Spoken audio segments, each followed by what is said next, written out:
Olá para você que está assistindo esse vídeo. Meu nome é Eliseu Elias e eu sou graduando no curso de Engenharia Eletrônica e de Telecomunicações na UFO Patos de Minas. Esse aqui que eu vou estar apresentando é um trabalho direcionado à disciplina, né, ao curso de Sistemas de Transmissão de Televisão, né, Sistemas de Televisão, voltado para o modelo digital. E assim como a gente tem várias divisões dentro desse sistema digital, aqui especificamente estarei abordando sobre a arquitetura DVB. Então, dando início, a gente vai contar com uma introdução bem breve, comentar, né, que eu trabalho em si sobre a arquitetura DVB e fazer algumas conclusões bem rápidas. Então, inicialmente, o que é o DVB? O DVB ele é o Digital Video Broadcast, que foi projetado ali em meados dos anos 90, na década de 90, na Europa. Então, é um sistema de transmissão digital baseado em estruturas digitais, obviamente, como serviço de broadcast, modulação, código corretores de erro para aumentar a robustez, entre outros, que eu vou estar abordando mais para frente. Então, diferente do sistema analógico, o sistema digital ele conta com mais diversidade.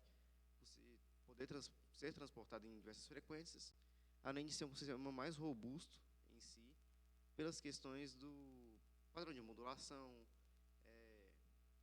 diferente do sistema analógico, que se caso você perder algum tipo de informação, no digital você consegue recuperar novamente, dependendo da aplicação que você consegue fazer. Desde que ela esteja correta, né, é possível recuperar dados mesmo perdidos. Então, como eu disse, foi um sistema desenvolvido na Europa durante a década de 90, ali por meados de 94. Mais ou menos em 98, estava sendo feito o sistema DVB-T, que seria o terrestre. Algumas das curiosidades é que o sistema de compressão utilizado no padrão MPEG, o sistema de compressão utilizado no DVB é o padrão MPEG. Então, a gente tem alguns outros métodos, né, como o ISDB, tem o ISDB-T, que é do Japão, o ISDB-TB, que é o do Brasil, que utiliza o H264 ou 265, dependendo, que são outros tipos de compressão. Então, o DVB, né, que é o da Europa, ele utiliza o MPEG. E, por exemplo, dando um comparativo com o sistema brasileiro de televisão, que é um método ISDB-TB, que possui 3 modos. O modo europeu, né, o modo europeu, ele possui umas variações entre 240 linhas até 1080, ou seja, que eles separam em 5 modos diferentes. Então, vai desde a baixa resolução, que seria 240 pixels, até a High Definition, né, que é o 1080p. Então, dando continuidade, eu vou passar para um método aqui de simulação. Ele mostra toda a estrutura do padrão DVB, que no caso seria um diagrama básico de transmissão digital. Ou seja, nos Estados Unidos a gente tem um ATSC, que foi feito, porém, em comparação com o DVB, o inicial, o ATC, ele é muito precário ainda. Então, partindo para o DVB, é um sistema um pouquinho mais completo, sem ser o ATC, né, mais moderno atualmente, que ele é bem completo também. Mas, inicialmente, dos que foram criados, o DVB ele conseguiu suportar muito do que era necessário. Então, o que acontece? Dando um zoom aqui para ficar mais fácil a visualização, a gente vai ter todo o sistema digital antes, né, que vai sair da câmera, vai ser processado, vai ser multiplexado, e, no caso, isso aqui já vai estar entrando no transmissor e passa para o receptor. Então, o que acontece? Na hora de entrar no receptor, na hora de entrar no transmissor inicialmente, né? Primeiro ele transmite, depois recebe.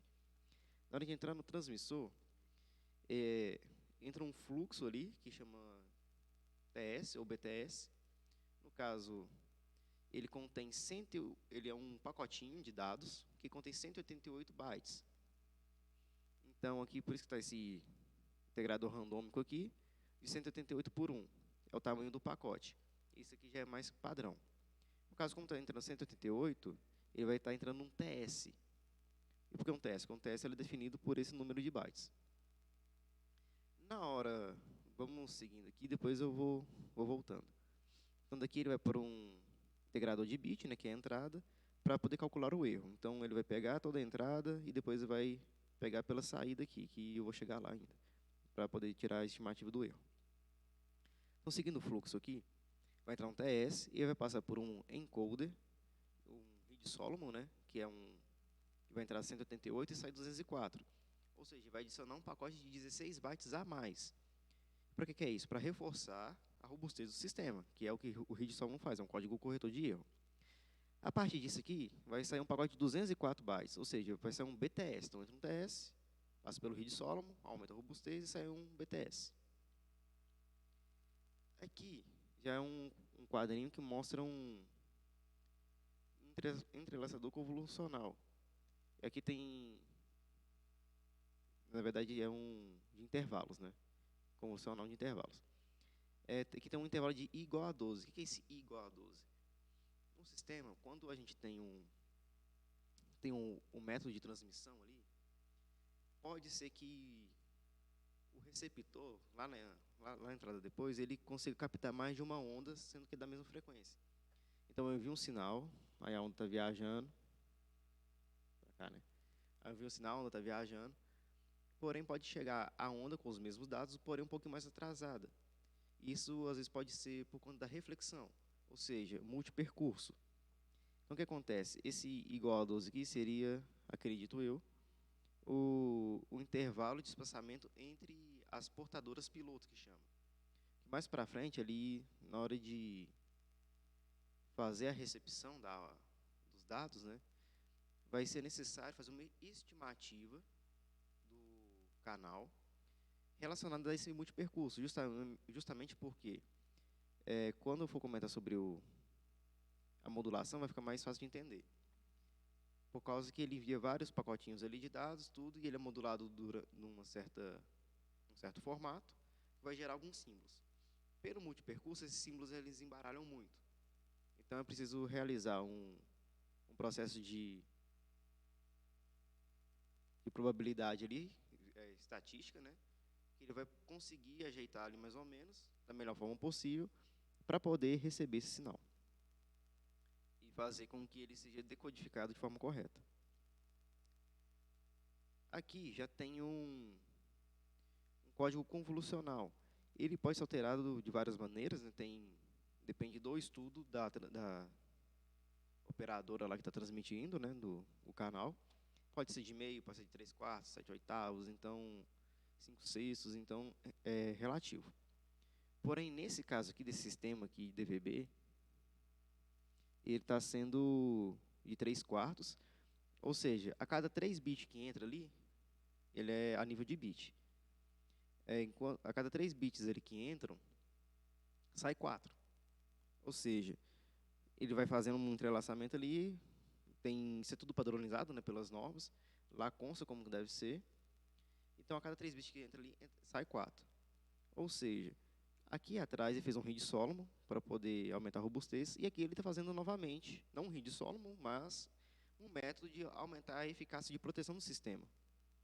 Porque depois ele vai pegar um intervalo de guarda ali e vai justamente para não ter esse problema na hora de decodificar. Na hora de fazer o multipercurso ali, isso evita que aconteça alguma interferência do sinal com ele mesmo. Porque se caso acontecer essa interferência, ele simplesmente não vai funcionar. Então, a gente aqui tem um entrelaçador que vai ajudar nesse método, né? Alguns sistemas ele tem várias camadas, né? Porém, o entrelaçador, para que ele serve em si? Ele ajuda a evitar erros em rajada. Então, por exemplo, se tem vários bits ali seguidos e vários desses bits ocorreram um erro em cascata, com o entrelaçador, ele vai ocorrer de maneira mais difícil, por causa que aí um bit não vai conseguir levar o outro. Então, vai ser o bit que deu erro, depois o próximo bit possivelmente vai ser lá para frente. Então, ele vai embaralhando. É basicamente um embaralhador ali, que ele vai conseguir evitar esses erros em rajada. Aqui chegou a parte da modulação, né? Nesse caso, ele utiliza uma modulação QAM de 64 QAM, né? Que vai montar 64 símbolos de acordo com esses bits que entraram. Na hora que eu realizar a simulação aqui, vai dar para ver direitinho. E aqui vem um OFDM modulador, que é um modulador do tipo OFDM, que vai, né, como o próprio nome já diz, né, modular, para que esse sinal seja passado pela antena, tudo, e chegue no receptor. Esse AWGN aqui é simplesmente o ruído. Ele é para simular, porque o que acontece quando a gente tem uma antena? Tem uma antena aqui, tem outra câmera, tem outra antena aqui, que é para receber, uma vai transmitir, outra vai receber. Porém, nesse caminho, existem muitas interferências. Não é o sinal que sai bonitinho daqui, vai chegar bonitinho de lá. Então, como tem essas interferências, é necessário que ele simplesmente simule algum tipo de ruído, né? Então, ele está aqui para isso. Aqui a gente tem um espectro. Por enquanto, ele vai mostrar nada, né? Porque a simulação ainda não rodou. Daqui a pouco eu trago para cá. E na parte de baixo é a recepção. Então, tudo isso que a gente viu até agora foi para a transmissão. Então, mais uma vez, entra um pacotinho TS, passa pelo reed Solomon, sai 204, passa pelo intervalo convolucional aqui, para os portadores pilotos, entra num código convolucional para aumentar a robustez do sistema, entrelaçador, evitar erros em rajada, passa pelas modulações aqui, que é a AM, 64 que é a AM, e o OFDM, e chega no nosso receptor. O que o receptor vai fazer? Ele vai fazer todo o processo contrário. Então, ele vai demodular o OFDM, vai demapear os símbolos que foram feitos em 64 QAM. Aqui tem um bloquinho de delay, né? É o que acontece para evitar alguns problemas também. Vai desentrelaçar, vai decodificar esses códigos aqui, convolucional. Então, ele tem todo o sistema. Junto das portadoras piloto, além delas, é transportado alguns pacotinhos de tempo em tempo, entre portadoras ali, que levam as configurações do sistema. Então, o que acontece? Como que o receptor vai saber o que ele tem que fazer? Então, vai ter um pacotinho que vai falar, ó, foi feito assim, assim, assim, você tem que fazer assim, assim, assado. Então, ele vai conseguir fazer essa decodificação para poder mostrar o sinal depois. Isso aqui vai entrar, igual lá no início, né, no cálculo de erro. Então, depois que passou aqui pelo intercalado convolucional aqui, ele vai entrar o sinal aqui para calcular o erro dele depois, igual no começo. Vai desintercalar, né, esse igual a aqui, fazer a predição e vai tirar o reed Solomon, descontar o reed Solomon ali realizado lá no começo. E aqui volta novamente para o cálculo de erro. Então vamos lá, o que acontece se eu der um play aqui? Tá rodando, vou trazer para a tela agora. Podem perceber que aqui tem um sinal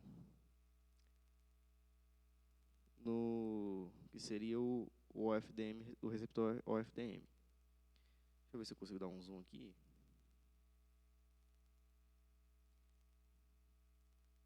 Não sei se vai estar dando para ver, mas aqui tem vários pontinhos vermelhos. Vou tentar rodar de novo aqui. Tá vendo esses pontinhos vermelhos que aparecem? Esses são o local dos símbolos que deveria acontecer o sinal. Porque o que acontece? A gente tem, ó, igual eu falei lá, né?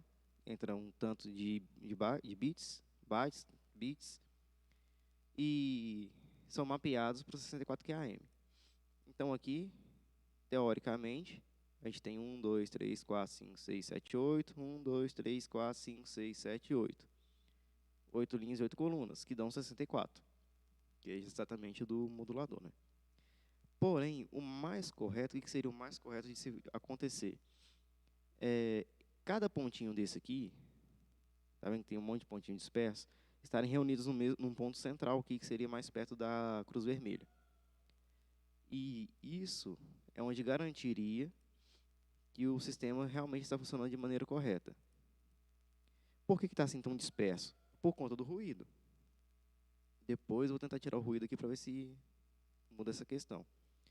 Porque o que acontece? Por conta do ruído, na hora de decodificar, aconteceu esse problema aqui que pode gerar algumas interferências no sinal de televisão. Por exemplo, é uma interferência mesmo, um tipo de ruído lá que não deveria ter. Se for um ruído muito grave mesmo, o sinal ele se perde e não tem nem imagem mostrando na tela depois. E indo para o espectro agora, tem esse espectro aqui, que a gente vê que onde alguma parte do sinal está menos 120 dB, né, que no caso seria apenas considerado. Porém, todo o sinal que a gente tem, ele está nesse meio aqui, que vem dessa parte até essa parte. As portadoras piloto, as portadoras de controle, as portadoras de sinal, que são onde os pacotinhos são enviados ali com o seu mapeamento, nas tabelas, onde estão cada dados que sai da câmera, que sai da transmissora ali, da operadora, está tudo nesse meio aqui, nesse bolo. Tudo aqui dentro. Então, tudo aqui são as informações do canal. Por isso que se acontecer um ruído muito grave, elas se perdem. Que pode ser que aconteça um ruído tão grave que o receptor vai ler mais o ruído do que os pacotes de dados. Aí acaba que não tem como você retornar ao original. E deixa eu ver se dá aqui. Se eu tirar isso.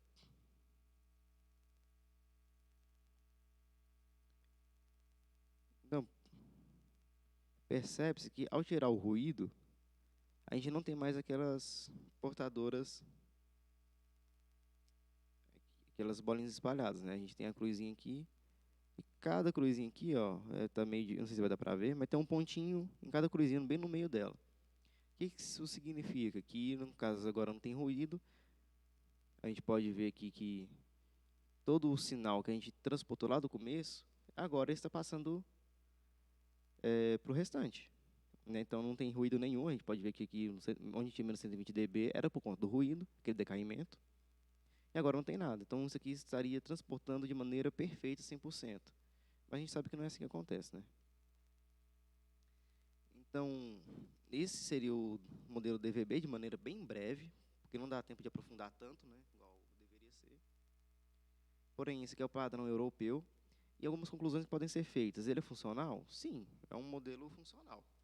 O DVB ele consegue suprir aquilo que se pede para um sistema de televisão. Porém, a gente sabe que existem sistemas mais modernos ainda. Para uma taxa de serviço móvel, o DVB ele já não é tão eficiente assim, por conta da sua estrutura.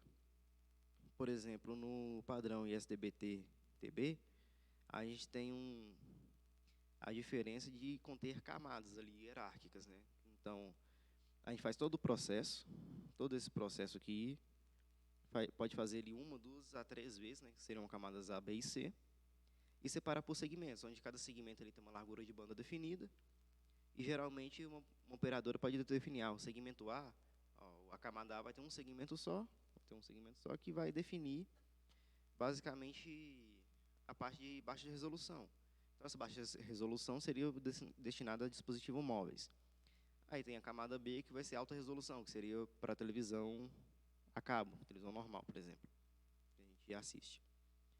Então, acaba que o DVB, apesar dele ser um sistema atual, ainda utilizado em alguns países lá da Europa, né, como Inglaterra, Países Baixos, e entre outros aí, ele acaba que não é um sistema tão eficiente quando se trata do móvel, do celular, querendo pegar um sinal de televisão, por exemplo.